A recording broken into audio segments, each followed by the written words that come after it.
दोस्तों अगर आप अपनी तत्काल की टिकट को बुक कर रहे हैं और अगर आपको वहां पे server unavailable, server log out या फिर सेशन टाइम आउट लिखा आ रहा है, अगर इन तीनों प्रॉब्लम्स में से आपको कोई भी प्रॉब्लम लिखी हुई आ रही है तो इसका बिल्कुल 100% वर्किंग सोल्यूशन में लेके आ गया हूँ। वीडियो को बिल्कुल ध्यान से देखते जाइएगा, कोई भी पॉइंट आप स्किप मत करिएगा, नहीं तो आपको वीडियो समझ में नहीं आएगी। आइए चलिए बिना किसी देरी किए इस इन्फॉर्मेटिव वीडियो को हम लोग शुरू कर लेते हैं। तो दोस्तों सबसे पहले हमारी बात होने वाली है, अगर आपको बुकिंग के टाइम पे बार बार सेशन टाइम आउट आपका हो जा रहा है, आप अपनी बुकिंग को नहीं कर पा रहे हैं, तो आप एक गलती कर रहे हैं, इसी वजह से आपको वहां पे सेशन टाइम आउट लिखा जा रहा है। दोस्तों बहुत सारे लोग भी ये गलती करते हैं, वो क्या दिमाग लगाते हैं, फॉर एग्जाम्पल के लिए अगर उनको टिकट बुक करनी है अपनी तत्काल की एसी की क्लास की, तो एसी की क्लास की बुकिंग की टाइमिंग होती है सुबह 10 बजे, तो वो क्या दिमाग लगा देते हैं 15-20 मिनट पहले ही अपनी एप्लीकेशन में लॉगिन होकर बैठे रहते हैं कि मैं सबसे पहले आ गया हूं, मैं ही सबसे पहले अपनी टिकट को बुक करूंगा, जैसे ही 10 बजेगा मैं सबसे पहले टिकट बुक करके निकल जाऊंगा। तो दोस्तों यहीं पे होती है सबसे बड़ी गलती।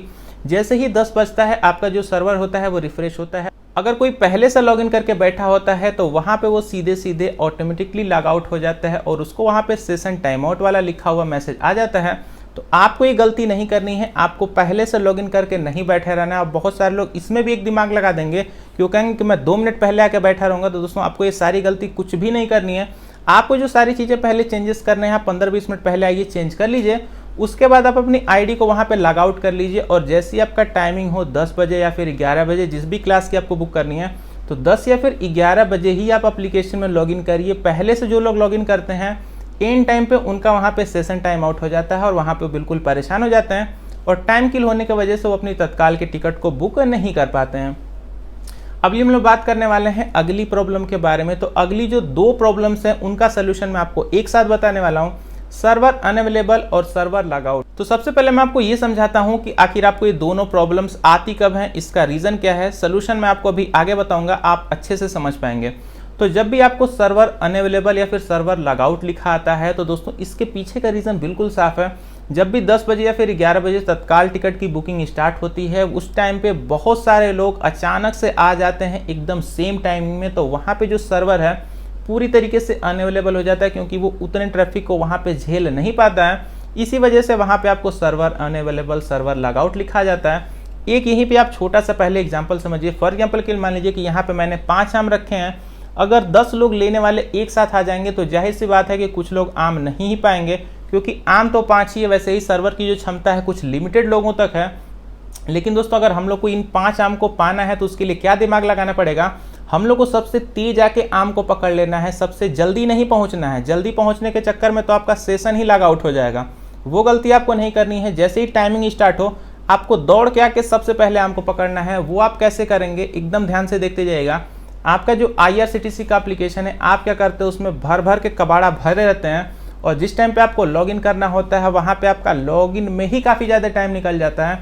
तो 2 से 3 सेटिंग्स बताने वाला हूँ जिनको आपको कर लेना है। इसको अगर आप कर लेते हैं तो जो आपका सर्वर अनअवेलेबल या फिर सर्वर लॉग आउट की जो प्रॉब्लम है काफ़ी हद तक दूर हो जाएगी, क्योंकि आपका जो एप्लीकेशन है वो फास्ट हो जाएगा और आप जल्दी से जल्दी लॉगिन होने के बाद अपना सारा प्रोसेस आराम से कर पाएंगे। 2 से 3 सेटिंग्स हैं, बिल्कुल ध्यान से देखते जाइएगा। सबसे पहले अगर पॉसिबल हो पाए तो आप अपने IRCTC के एप्लीकेशन में फिंगरप्रिंट को इनेबल कर लीजिए, जहाँ पे वो बायोमेट्रिक नाम से ऑप्शन होगा। तो आपको वहाँ पे कैप्चा कोड या फिर एमपिन वगैरह कुछ भी डालना नहीं पड़ेगा, सीधे सीधे फिंगर लगा के ही आप लॉगिन हो जाएंगे। तो मेक श्योर करके आप उसको इनेबल कर लीजिए, तो आपका जो एप्लीकेशन है आप अपने एप्लीकेशन को जल्दी से एक्सेस कर पाएंगे। ये ऑप्शन आपको सेटिंग में देखने को मिल जाएगा, स्क्रीनशॉट मैंने यहाँ पे ऐड कर दिया है।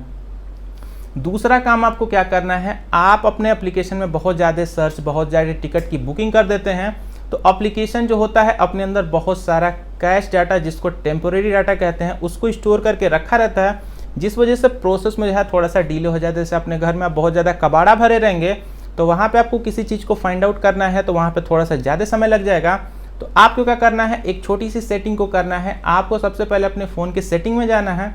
सेटिंग में जाने के बाद आपको एक ऑप्शन देखने को मिल जाएगा ऐप्स का, किसी किसी के में ये मैनेज ऐप्स लिखा रहेगा। आप अपने खोज लीजिएगा फ़ोन में कि आपके फ़ोन में किस नाम से अवेलेबल है। तो जैसे ही आप ऐप्स या फिर मैनेज ऐप्स में जाएंगे आपको फाइंड आउट कर लेना है यही IRCTC वाला एप्लीकेशन, और जैसे आप इस पर क्लिक करेंगे आपको जाना है स्टोरेज के अंदर, और स्टोरेज के अंदर आपको यहाँ पे 2 ऑप्शन दिख रहे हैं, दोनों में बिल्कुल ध्यान से समझिएगा। आपको जहाँ पे क्लियर कैश लिखा है आपको इसी पे एक बार क्लिक करना है और जो भी कैश मेमोरी है उसको आपको वहाँ पे डिलीट कर देना है। एक चीज़ का ध्यान दीजिएगा, क्लियर डेटा मत कर दीजिएगा। अगर आप क्लियर डेटा कर देंगे तो आपका जो एप्लीकेशन है पूरा साफ हो जाएगा, आप जो भी आपकी आईडी वगैरह लॉगिन है वो सब खत्म हो जाएगी। तो आपको सिर्फ और सिर्फ क्लियर कैश करना है। ध्यान दीजिएगा, सिर्फ और सिर्फ आपको क्लियर कैश ही करना है। तो क्लियर कैश करने से होगा ये कि आपके IRCTC के एप्लीकेशन में जो भी कुछ टेम्पोररी फाइलें हैं वो सारी हट जाएंगी। लेकिन अभी यहाँ पे कहानी ख़त्म नहीं होती है, आपको एकदम एक लास्ट सेटिंग भी करनी है। जैसे ही आप इस प्रोसेस को कंप्लीट कर लीजिए, हम लोग मान लेते हैं कि आप एक स्लीपर की क्लास की बुकिंग करने जा रहे हैं जिसका टाइम है 11 बजे। तो आपने ये सारा क्लियर कैश वगैरह सब कुछ कर लिया है, मैं मान के चल रहा हूँ।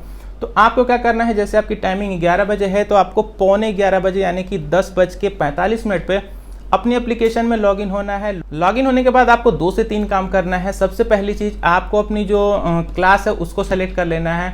कौन सी स्टेशन से लेके किस स्टेशन तक आप जाने वाले हैं आप उसको सेलेक्ट कर लीजिए। सारी चीज़ें बिल्कुल सेट कर लीजिए और सेट करने के बाद आप चुपचाप लॉग आउट हो जाइए। इससे फ़ायदा आपका ये होगा कि जब भी आप बुकिंग करने जाएंगे तो वहाँ पे ये सारी चीज़ें बिल्कुल पहले से आपको फिल मिल जाएंगी। तो आपको स्टेशन वगैरह सेलेक्ट करने में आपका टाइम नहीं जाएगा, क्लास वगैरह सेलेक्ट करने में आपका कोई भी टाइम नहीं जाएगा और आप अपनी बुकिंग को बिल्कुल आराम से कर पाएंगे। लेकिन एक चीज़ का ध्यान दीजिएगा, क्लियर कैश करने के बाद आपको ये काम कर लेना है ज़रूर से। अगर इस काम को आप पहले कर लेंगे और बाद में क्लियर कैश करने जाएंगे तो ये सारी सेटिंग फिर से ख़राब हो जाएंगी। तो मेक श्योर करके पहले क्लियर कैश करिएगा, उसके बाद आके अपनी एप्लीकेशन में एक बार सर्च कर लीजिएगा और सर्च करने के बाद लॉग आउट हो लीजिएगा। और जैसे ही 11 बजेगा आप आइएगा अपनी टिकट को बुकिंग करने, तो आपको ये सारे ऑप्शन एज इट इज़ देखने को मिल जाएंगे।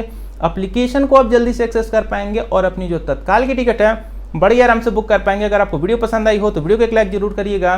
चैनल पर नए होइएगा तो सब्सक्राइब जरूर करके जाइएगा, क्योंकि आपकी हर एक समस्या का सोल्यूशन आपको इस चैनल पर देखने को मिल जाएगा। मैं मिलता हूँ आपसे अगली इन्फॉर्मेटिव वीडियो के साथ, तब तक के लिए अपना ख्याल रखिए। Take care, happy journey and bye bye.